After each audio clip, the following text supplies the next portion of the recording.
The pounding on my door cuts through the darkness like a scream. My eyes snap open and I jolt upright in bed, heart racing before my brain even wakes up. For a second, I have no idea where I am. Then I see the red numbers on my alarm clock. 5 a.m. 3 more hard knocks shake the door and my stomach drops. Nobody comes to your place at this hour with good news. I throw off my blanket and swing my legs over the side of the bed. The floor is cold under my feet. I live alone in a small apartment in Seattle. Just me, my things, and the quiet. After my breakup 3 years ago, I decided I liked it that way. No surprises, no drama. Just my routine, my job as a data analyst, and nights where I can hear the rain on the windows. This is not part of that plan. I grab my phone from the nightstand like a shield and walk toward the door.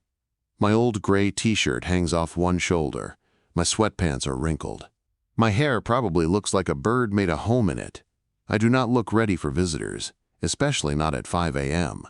The knocking comes again, louder this time. "I'm coming," I call out, my voice rough from sleep.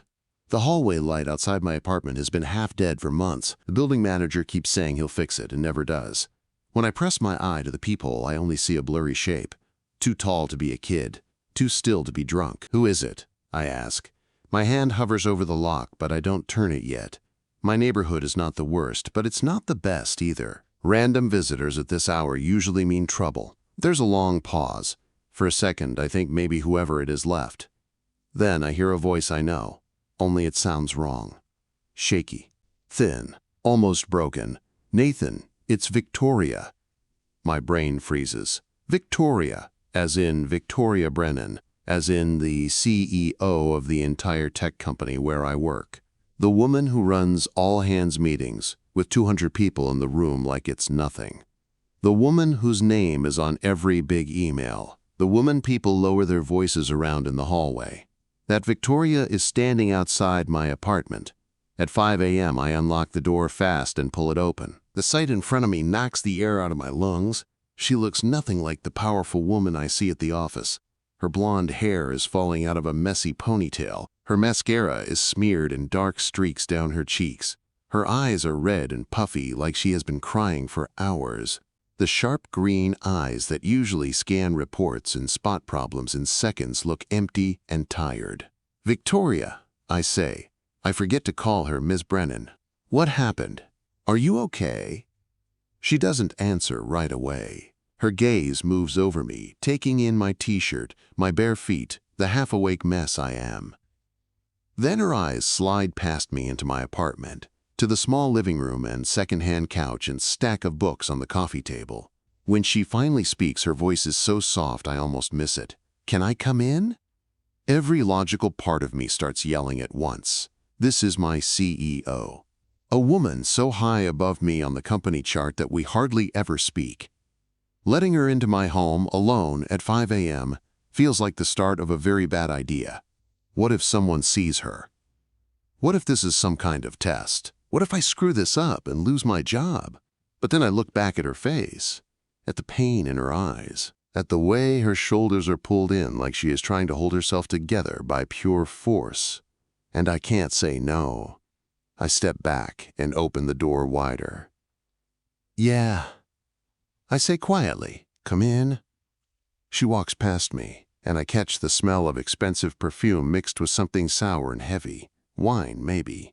Her heels click softly on the floor as she moves into my living room, but her steps are small and careful, not the strong stride I'm used to seeing at work. She stops in the middle of my tiny space and looks around. The thrift store couch, the old TV, the framed photos on the wall, the basket of clean laundry I never got around to folding last night.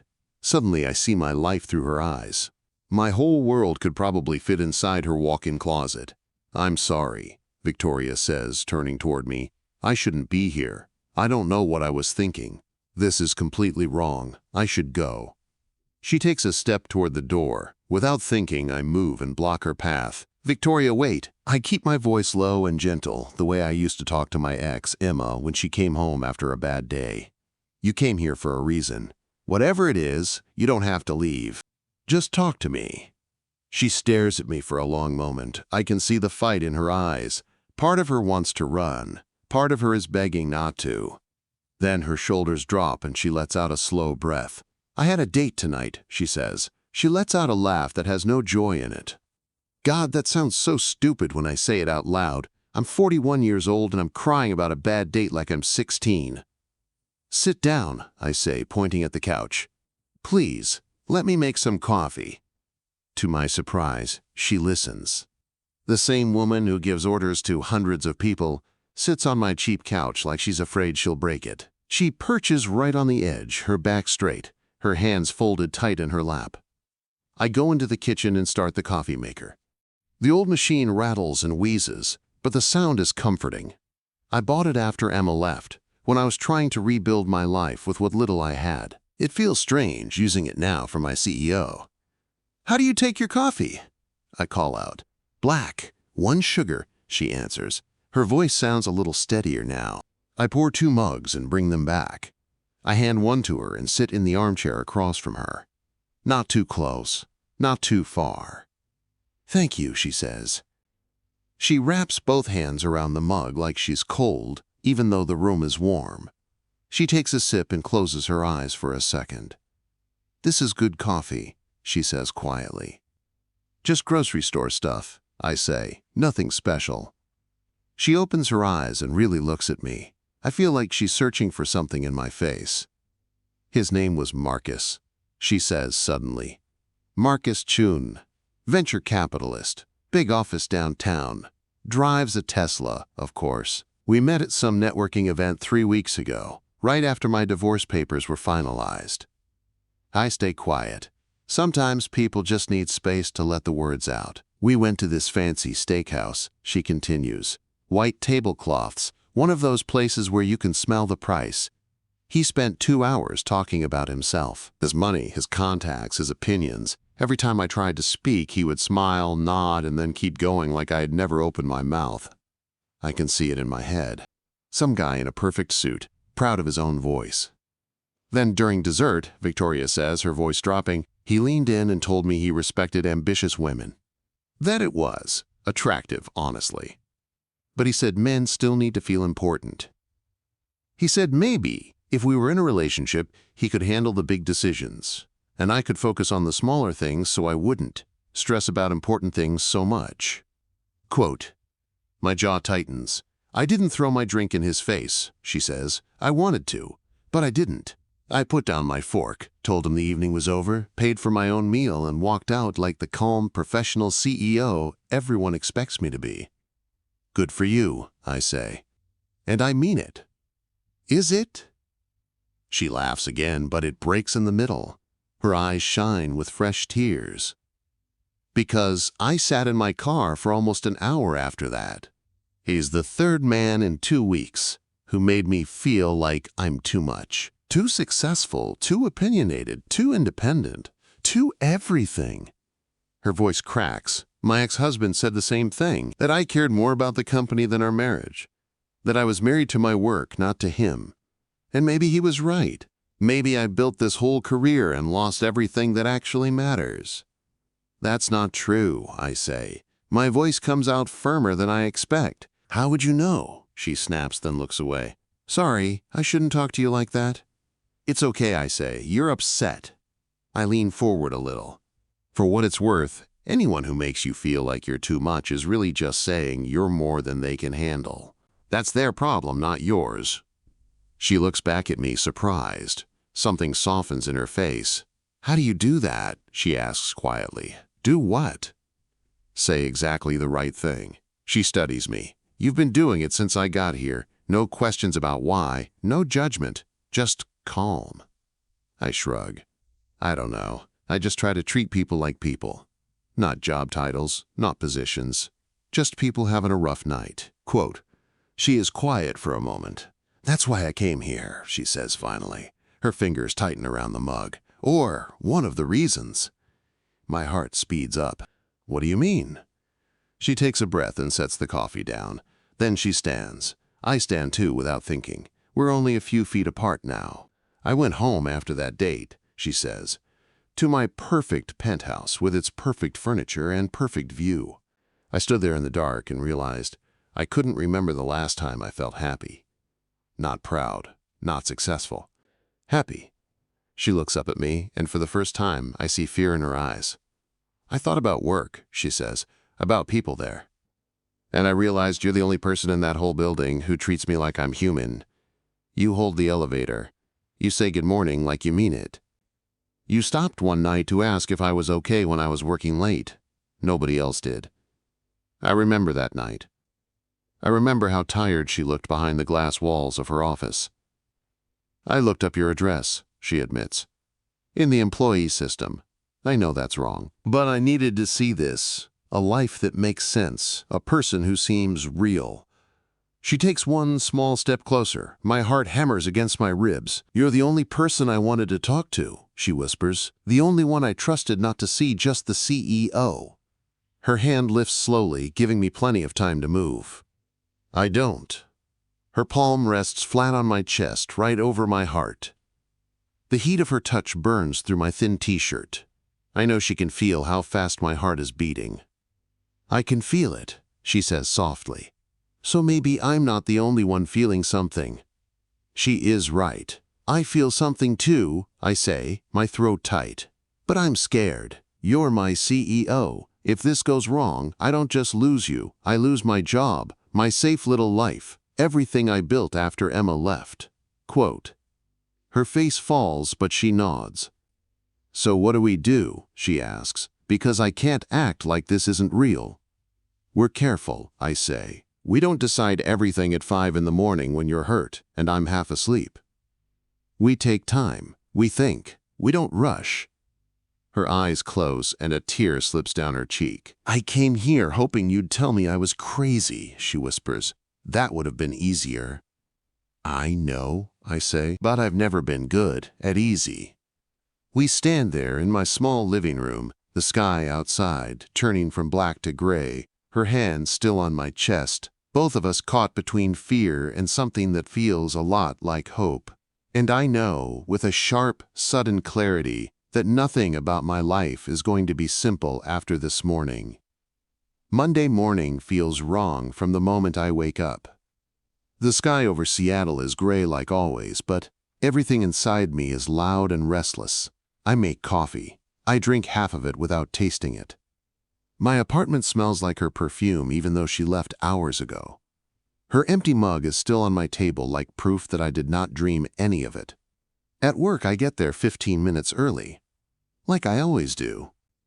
I swipe my badge, walk through the lobby, take the elevator up with a couple of coworkers who talk about some football game. I nod at the right moments, but my mind is somewhere else. I wonder if she is already here. I wonder if she regrets everything. At my desk, I open my laptop and try to lose myself in numbers. Spreadsheets are simple. They follow rules. You can sort and filter and make sense of them. Hearts do not work like that. At 10:15, my calendar pings. All hands meeting. 10:30 a.m. main conference room. Everyone must attend. My stomach tightens. I push my chair back and stand up slowly. Big meetings like this usually mean something important. New project, restructure, something, or a sale. The room is already crowded when I walk in. People talk in low voices, holding coffee cups and water bottles like shields. I find a spot near the back, against the wall. I like being where I can see everyone, but nobody really sees me. At exactly 10:30, the door near the front opens. Victoria walks in. She looks like a different person from the woman who stood in my living room at 5 a.m. 2 days ago. Her blonde hair is neat and twisted up. Her makeup is perfect. She wears a navy suit that fits her like it was made just for her. Her heels click with the same strong, steady rhythm she always has at work. If I had not been there that night, I would think she was fine. But I know better. I see the faint shadows under her eyes that powder cannot hide. I see the tight way she holds her shoulders. I see the way her hand grips the edge of the stand for half a second before she lets it go. "Thank you all for coming," she says. Her voice is clear and strong, the CEO voice. "I will keep this brief." The room goes quiet. We have been approached by Cascade Equity with an acquisition offer. The word hits like a stone dropped in water. Acquisition. People shift in their seats. I hear a few soft curses. Someone whispers, "No way." Victoria raises one hand. "Before anyone panics, take a breath," she says. "No decisions have been made yet. The board and I are reviewing the offer. Any deal would include protections for employees. Your jobs are not about to disappear." She starts to lay it out. Cascade Equity is a large investment group. They're interested in buying our company and keeping the brand. They would bring more resources, more reach. There would be changes, but she is pushing for terms that keep our team safe. People ask questions. She answers each one in a calm, steady way. This is the woman I have watched from a distance for 3 years. Smart, sharp, in control. But every now and then, her eyes skim the room and land on me. It only lasts a second, but I feel it like a hand on my chest. I look away each time. I do not trust my face. When the meeting ends, people stand up at once. The room fills with noise. Some look angry, some look scared, some look excited. A few look like they do not care, as long as their paycheck comes on time. I try to slip out with the crowd. "Nathan Pierce." Her voice cuts through the noise like a bell. I freeze. Victoria is still at the front of the room, gathering her notes. Her eyes are on me. "Could you stay for a few minutes?" she asks. "I have a question about the quarterly data projections." The words sound normal, professional, but I know this is not about numbers. "Sure," I say. My voice sounds strange in my own ears. People file out. The door finally closes with a soft click. The room feels too big now. Too quiet. Victoria sets her papers down and looks at me. For a moment we just stand there, not moving, like we are on opposite sides of some invisible line. "How are you?" she asks. Her voice is softer now. "I should ask you that," I say. I take a couple of steps closer, but not too many. "That was a big announcement." "I am busy," she says. "But that is not why I asked you to stay." She takes a breath. "I meant what I said the other night," she says. "In your apartment." I meant all of it. My heart starts to pound again. "I know this is messy," she goes on. "I know it is complicated. I know I am your boss. I know there is an acquisition offer on the table. I know this is the worst timing in the world."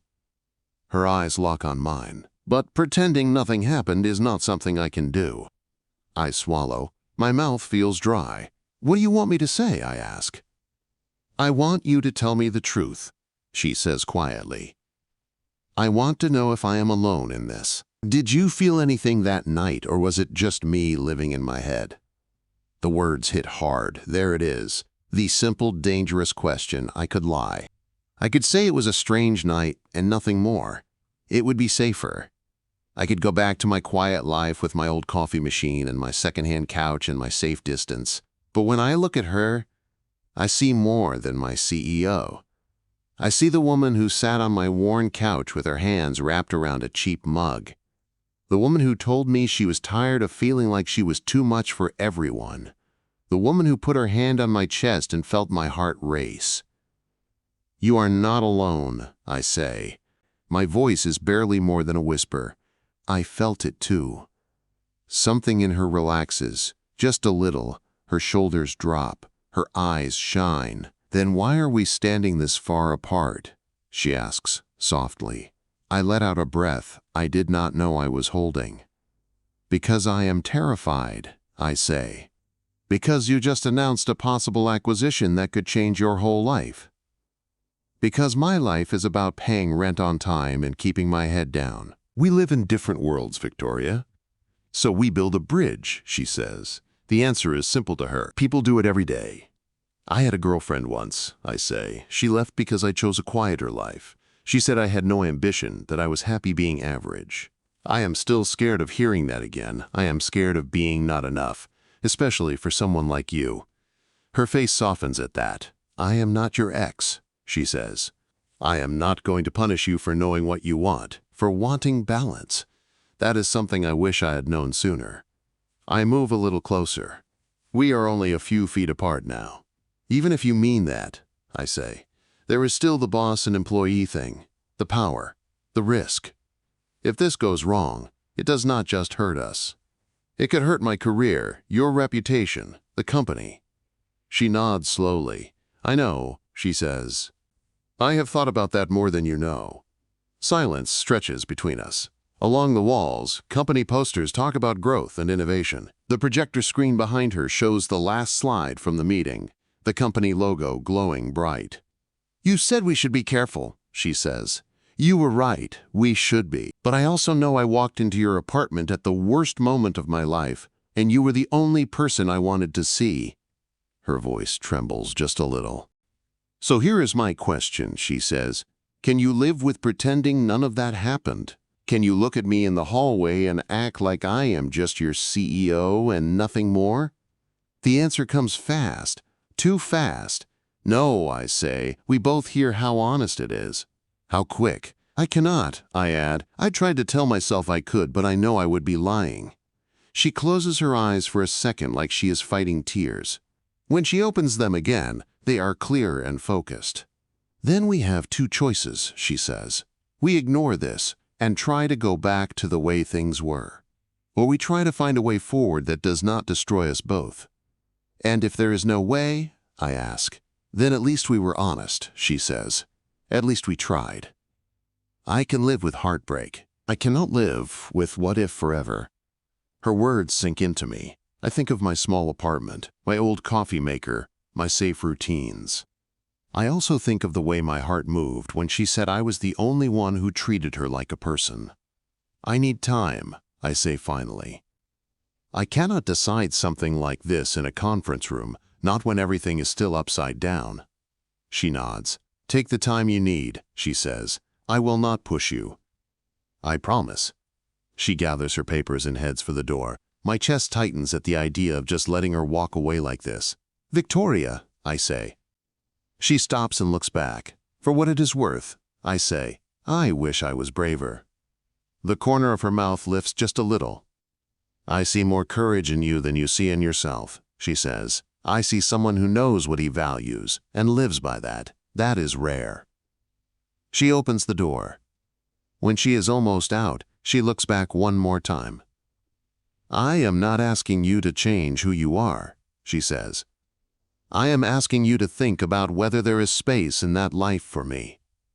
The door closes behind her. I stand alone in the empty room, my heart pounding, my head spinning, feeling like the floor under me has shifted. Back at my desk, the day crawls by. I stare at my screen, but the numbers blur. My phone sits face up beside the keyboard. Every buzz makes my pulse jump, but it is never her. By the time I walk home through the light rain that night, my shoes are wet and my thoughts are louder than the traffic. I shower. I heat up leftovers. I try to watch a show but do not follow a single scene. I pick up my phone twice to text someone, then remember I do not have her number. Around 9 p.m., my phone buzzes. Unknown number. I open the message. It is Victoria. I got your number from HR. I know that is probably wrong, but honesty is kind of our thing now. Can we talk? Not at the office. Somewhere neutral. I stand in the middle of my living room with my phone in my hand and my heart in my throat. This is it. The moment where I either step back into safety or take a step toward her. I stare at her message like it might change if I blink enough times. It does not. It is Victoria. I got your number from HR. I know that is probably wrong, but honesty is kind of our thing now. Can we talk? Not at the office. Somewhere neutral. My thumb hovers over the keyboard. I could say no. I could tell her we should keep things professional. I could choose the easy way out. Instead, my fingers move before my fear catches up. When? The reply comes fast. Friday night, 7. There is a coffee shop on Pine Street, Brewhaven. Do you know it? Quote, I do. It is small, quiet, the kind of place where you can actually hear the person across from you. I know it, I text back. I will be there. Thank you, Nathan, she writes. Really. All week, time stops making sense. Hours at work feel longer. My days blur into meetings, reports, and small talk that means nothing. Every sound in the hallway makes me look up. wondering if it is her. At the office, we are careful. She does not seek me out. I do not look for reasons to be near her. We nod in passing like always. To anyone watching, we are just CEO and data analyst. Inside, I am counting down to Friday. When the day finally comes, I leave my apartment at 6:30. The air is cool and smells like rain.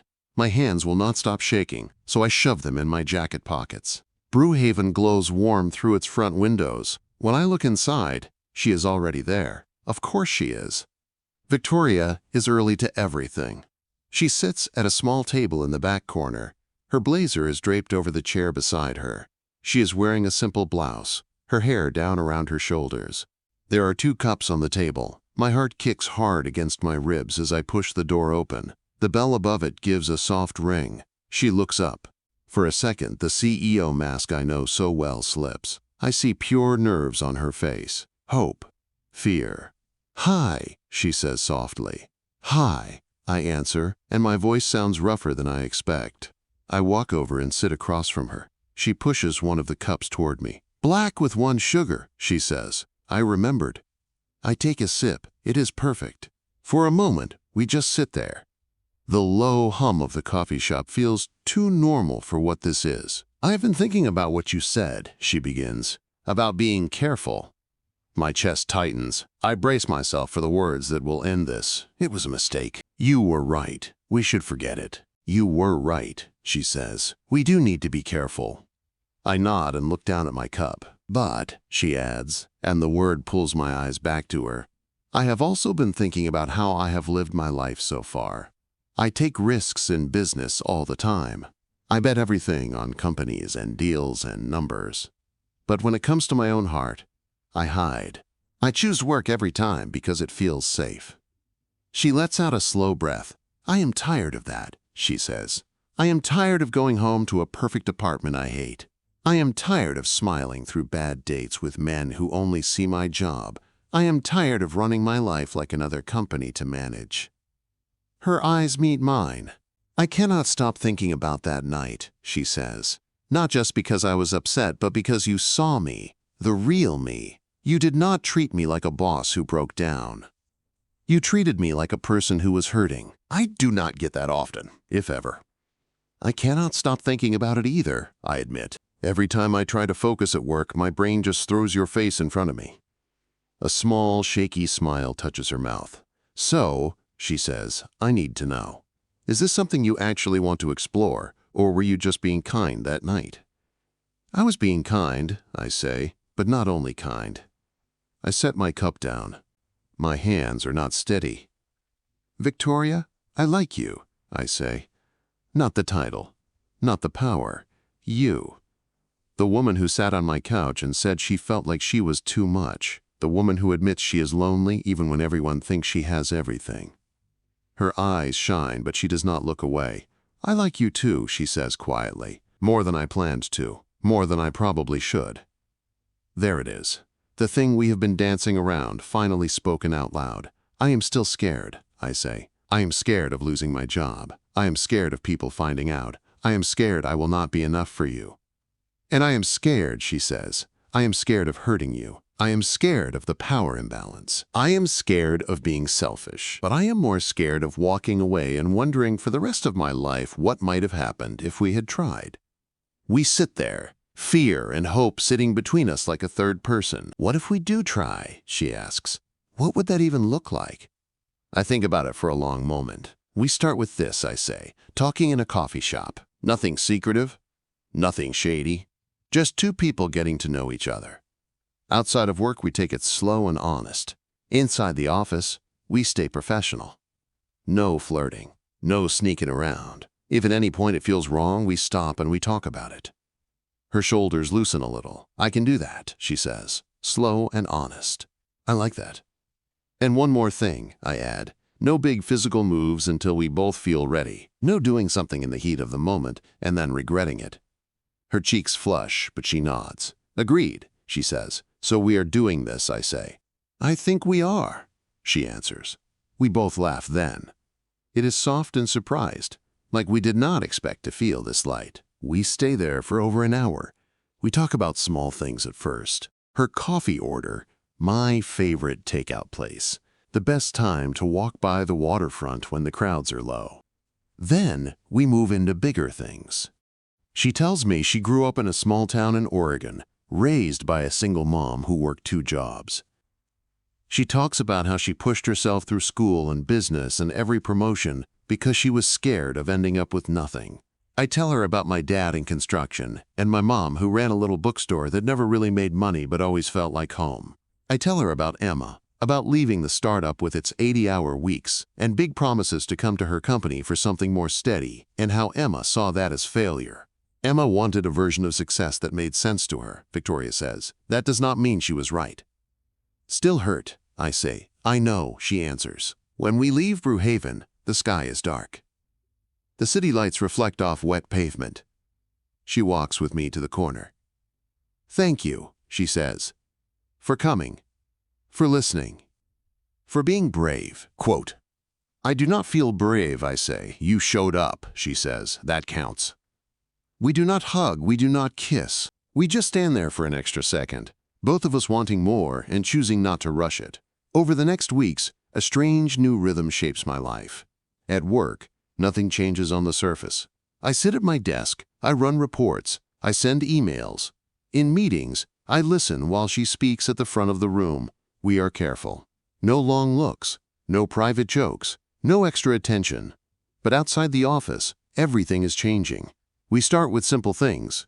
Coffee on Saturday mornings, walks along the waterfront, a movie at a small theater where nobody cares who sits in the dark, dinner at places that do not require reservations months ahead. We talk, a lot, about our pasts, our fears, our habits. She tells me about her ex-husband and how they slowly turned into co-workers instead of partners. I tell her about the night Emma gave me back my key and called me average. You are not average, Victoria says, every time that story comes up. You are steady. There is a difference. Quote, there are moments when I almost reach for her hand and stop. Moments when she sits across from me, laughing at some dumb joke I made, and all I want to do is lean across the table. We wait. The more time we spend together, the harder it is to remember why we are waiting. But it also feels right to build the foundation first.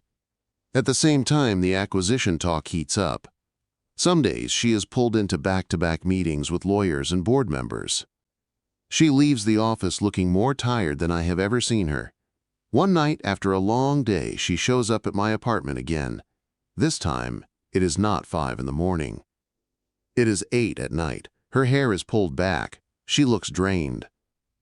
Long day? I ask, letting her in. Board meeting ran 3 hours over, she says. Cascade raised their offer. They want a decision soon. I pour her a glass of water and we sit on the couch. What do you want? I ask. For the company or for me? She asks back. Both. For the company, this deal could be great, she says. More money, more stability. For me, she stares at her hands for a second. For me, it feels like a sign, she says finally.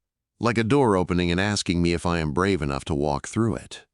A sign of what? I ask. That maybe it is time to step away, she says. To stop being the person everything revolves around. To do something smaller, more human. Something that lets me actually have a life. She looks up at me. A life that might have space for this, she says, motioning between us. My throat tightens. You would give up being CEO? I ask. For me? No, she says at once. I would not step down for you. I would step down for me. For the woman who stood in your living room at 5 in the morning and realized she was alone in a beautiful prison. But if I do this, if I walk away from this job, I want you to know that you are a big part of why I believe a different life is possible. The room feels smaller. The air feels heavier. When would you decide? I ask. The vote is in a few weeks, she says. If the board agrees to the deal, I will have to choose. Stay on in some role under new owners, or walk away and start over. What are you leaning toward? I ask. She looks at me for a long time. Ask me that again after the vote, she says, because if I tell you now, you might try to talk me out of it. She gives a small, tired smile. "And you are very good at saying the right thing when I am scared." Later that night, after she leaves, I lie in bed staring at the ceiling. When she knocked on my door at 5 in the morning, I thought the biggest shock was what she confessed about her heart. Now I am starting to see an even bigger truth. This is not just about her feelings. It is about the way we are both standing on the edge of a life we could not have imagined before that knock. And soon, she is going to make a choice that could change everything for both of us. The office feels strange. People talk in low voices in the hallway. Rumors float around like dust in sunlight. Some say Cascade is backing out. Others say the deal is done. Nobody really knows. I know one thing. Whatever happens, Victoria is standing at a crossroads. By late afternoon, my brain is fried from pretending to work. I stare at the same line of data for 10 minutes and still do not see it. I check my email like maybe news will appear there first. At 4:12 p.m., a company-wide message pops up. All hands meeting, 4:30 p.m. main conference room. Attendance mandatory. My heart stutters. This is it. The room is packed by the time I get there. People are standing along the walls. The air feels heavy, like everyone is holding their breath. Victoria walks in at exactly 4:30. She looks tired. Not messy, not broken, just tired in a deep way. She still wears a dark suit. Her hair is still swept up. To most people, she probably looks the same as always. I can see the difference in her eyes. She steps up to the front and rests her hands on the stand. "Thank you for coming," she says. Her voice carries across the room. "I know this is short notice, but I wanted you to hear this from me." The room goes quiet. "Earlier today, the board voted to accept Cascade Equity's acquisition offer," she says. A wave of sound moves through the room. People whisper. Someone swears. Someone else lets out a low whistle. Victoria waits until it settles. "This deal did not come lightly," she continues. "Cascade will keep our brand and our offices here. Your positions are secure. Your benefits will stay the same or improve. No one is losing their job because of this." You can feel the tension dip a little at that. "There will be changes," she says. "New systems, new reporting, new leadership at the very top." She takes a breath. I see her fingers press harder against the stand. "I will not be part of that new leadership," she says. You could hear a pin drop. "After the transition period, I will be stepping down as CEO," she says. "This company has been my life for many years. I am proud of what we built together. I am grateful for your hard work and your trust.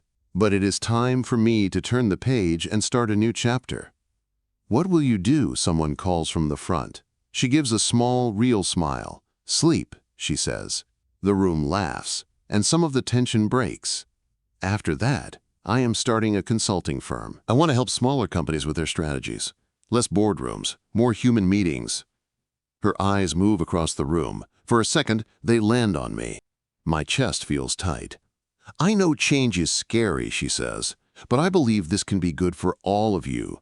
You are in strong positions. You have skills that matter. My goal from the start was to build something that could stand on its own. I believe we have done that." She finishes with thanks and a promise to share more details in the coming weeks. Someone starts clapping. The sound grows until the whole room is applauding. Some people cheer, some cry, some look stunned. I clap too, though it feels strange. Proud, sad, worried, relieved, all at once. When the meeting ends, people rush to the front to talk to her. Board members, managers, friends. I stay where I am against the back wall. This moment is not mine. I watch her smile and nod. I watch her accept hugs and handshakes. I watch her eyes flick up every now and then, searching the room. When our eyes meet, it feels like the world narrows. She lifts her chin toward the side door, the one near the empty offices that nobody uses much. Then she turns back to the crowd. I slip out quietly and walk down the hall. My heart is pounding so hard I can feel it in my hands. The side hallway is empty and quiet. Old framed awards hang on the walls. A vending machine hums softly at the end. A few seconds later, the side door opens. Victoria steps through and closes it behind her. For the first time since the meeting, she drops the strong posture. Her shoulders fall. She leans back against the wall and lets out a breath like she has been holding it for hours. "How did I do?" she asks. "You were amazing," I say. "Strong, honest, clear." "I felt like I was shaking the whole time," she says. "You hit it well," I say. She smiles, but her eyes are wet. "So," I say, "this is real. You are really stepping down." "I am," she says. "The paperwork is signed.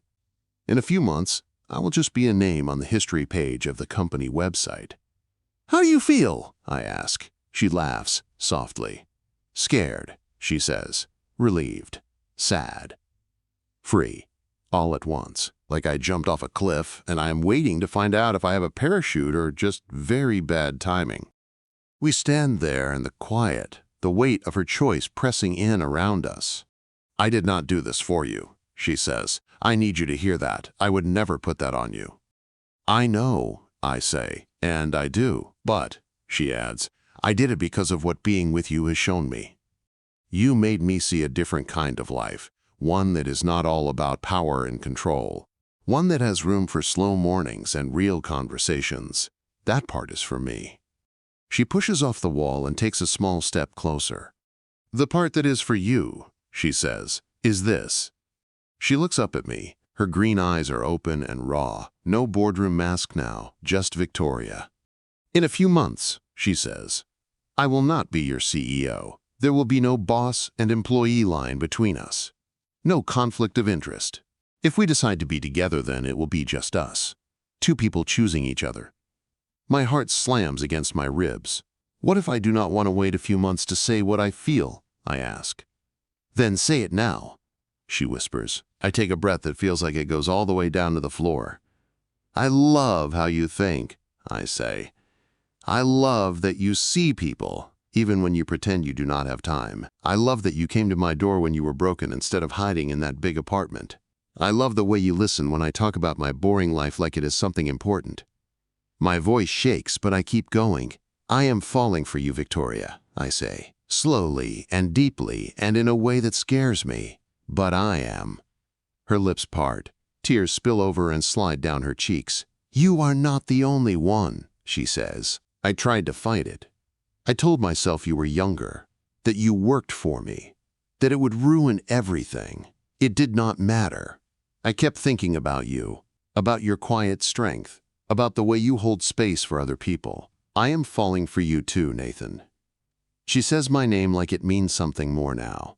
I step closer until I can feel her breath on my skin. "Can I hug you?" I ask. Just that, nothing more. Her answer is a whisper. "Yes." I wrap my arms around her. She folds into me like she has been waiting to do this for years. She feels small and strong at the same time.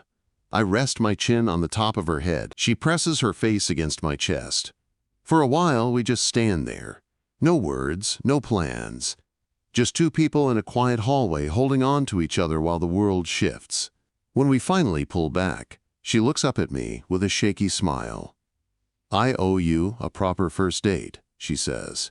"Not a breakdown on your couch. Not a tense talk in a coffee shop. A real date, as equals." "I would like that," I say. "After I step down," she adds. "When I am just Victoria and you are just Nathan. No titles in the way." "Then I will wait," I say. "I will not rush you." Her hand finds mine and our fingers lace together like it is the most natural thing in the world. "I do not want you to wait alone," she says. "We can still see each other, still talk, still build this slowly. We will just keep it careful until there is no line between our lives." "I can live with that," I say. The months that follow are strange and steady at the same time. At work, she slowly pulls back from day-to-day decisions. New faces from Cascade start to appear in meetings. People stress about the future, but less than before. The deal is real now, not a rumor. Outside the office, our lives grow closer. We cook dinner at my place and at hers. I show her my favorite Thai spot. She shows me a tiny art house theater that only plays old movies. We walk in the rain with shared umbrellas and cold hands that always seem to find each other. We still do not rush.